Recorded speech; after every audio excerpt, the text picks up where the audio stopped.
desfazendo alguns mitos que a neurociência desfaz atualmente, tá? Primeiro mito: não há criação de novos neurônios. Não é um mito? Morreu, já era. As pessoas achavam isso até pouquíssimo tempo. Morreu, já era. Não há possibilidade de recriar novos neurônios. Isso é uma inverdade. Os neurocientistas afirmam que é possível criar neurônios novos, principalmente no hipocampo. Por isso que é indicado que as pessoas que vão ficando um pouquinho mais velhas façam sempre novas atividades para fazer novas conexões neurais, ou seja, usar os neurônios que já existem e nunca foram utilizados, e para fazer também que novos neurônios se manifestem, se criem. Tá bem? Então, essa história de que não há criação de novos neurônios é um mito. Outra coisa, usamos apenas 5 a 10% da nossa capacidade cerebral. Isso é uma inverdade. Todo o nosso cérebro é utilizado. Todo o nosso cérebro é utilizado. Na verdade, a gente utiliza milhões e milhões de neurônios a todo momento. A todo momento. E a gente, obviamente, não tem só neurônio na nossa cabeça. Né? Todo o nosso corpo é cheinho de neurônio. Para cada ação, a gente pode utilizar um monte de neurônio. Tá legal? Então, a gente tem que saber isso. Então, o neurônio está aqui na nossa cabeça, está aqui na nossa mão, está no nosso pé, no nosso intestino, né? Em todos os lugares do nosso corpo. Tá?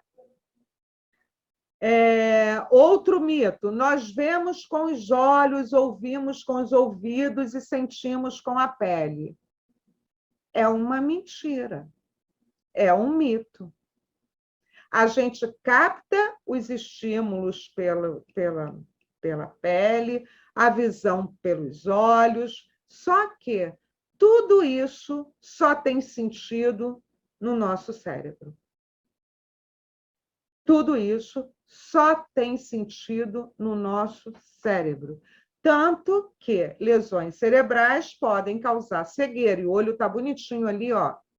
Mas se você tem uma lesão cerebral, você pode ficar cego, você pode ficar surdo, você pode ter um problema nos seus movimentos, então, ou na sua sensibilidade. Então, a gente não vê com os olhos, a gente não ouve com os ouvidos e a gente não sente com a pele.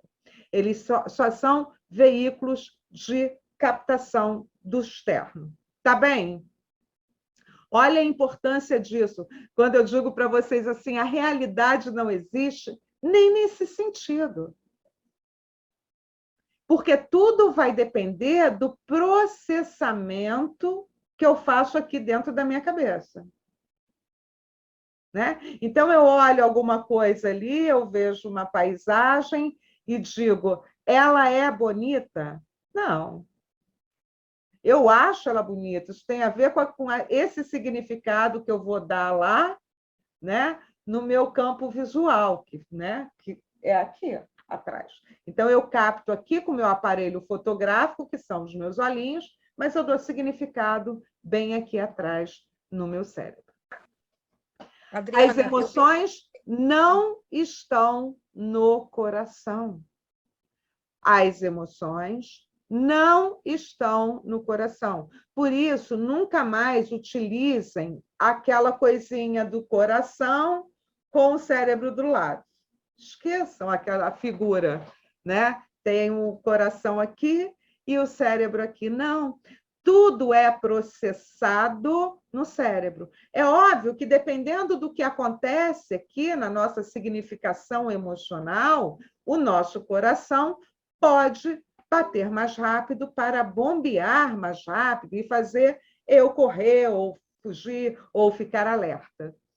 Tá legal? Então, são coisas que a gente não pode usar mais, entre a razão e a emoção. Aliás, esse é um livro do Antônio Damasio, não sei se vocês conhecem, vocês já devem ter ouvido falar. Obviamente, a bibliografia na qual a gente está se pautando é O Cérebro Emocional, do Joseph Ledoux. Tá bom? Só que tem outras leituras que a gente deve fazer também para complementar. Outra, existem áreas isoladas, a cognitiva e a emocional. Não, as áreas não são isoladas. Para eu ter uma emoção, eu dependo dessa interpretação cognitiva. E por que há esse engano, né? Porque isso parte daquela teoria do cérebro trino do Paul MacLean.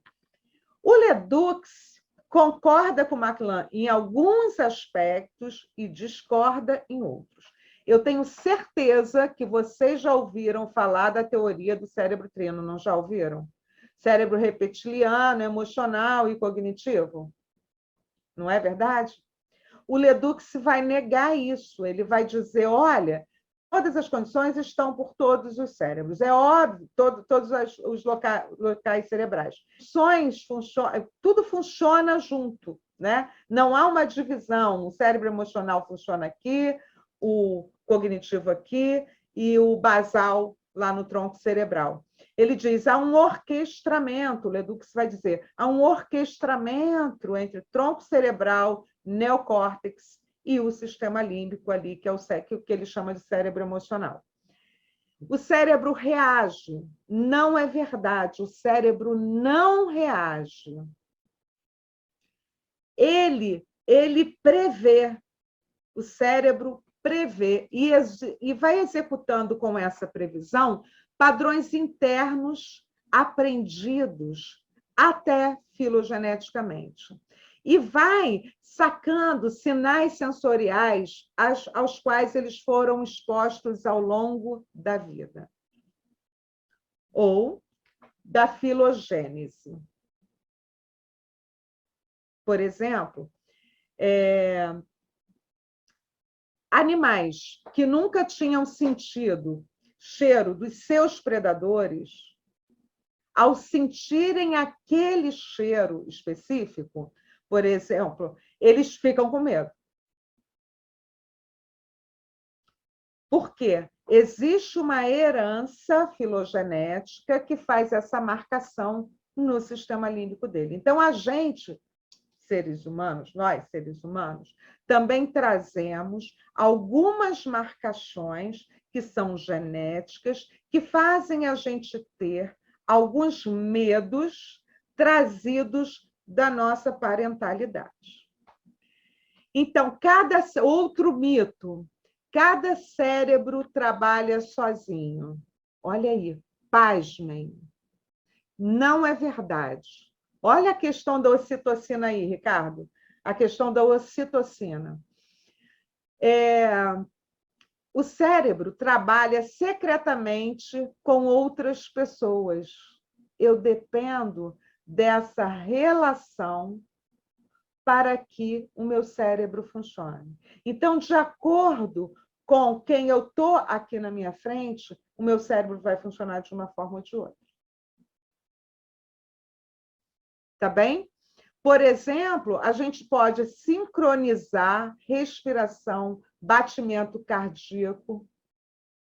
E esse tipo de conexão física ocorre entre os bebês e seus cuidadores, entre pacientes e terapeutas, e entre pessoas, por exemplo, que fazem lá uma aula de yoga. É por isso que, quando alguém entra numa sala que está calma e essa pessoa está agitada, ela agita o ambiente, não é verdade? Porque a sua frequência está agitada. E o nosso cérebro tende a acompanhar essa frequência. Isso não é mística e nem religião, né? Isso é neurociência. E aí eu volto lá na questão da Fredrickson, no que é o amor, né? Nas pesquisas de neurociência, que afirmam que quando o papai e a mamãe vão brincar com seus filhos ali da atenção de qualidade, eles produzem juntos ocitocina, que é um neuropeptídeo vinculado ao responsável pelo vínculo. Olha isso, que interessante. Olha como o nosso cérebro é poderoso. Concordam que é poderoso?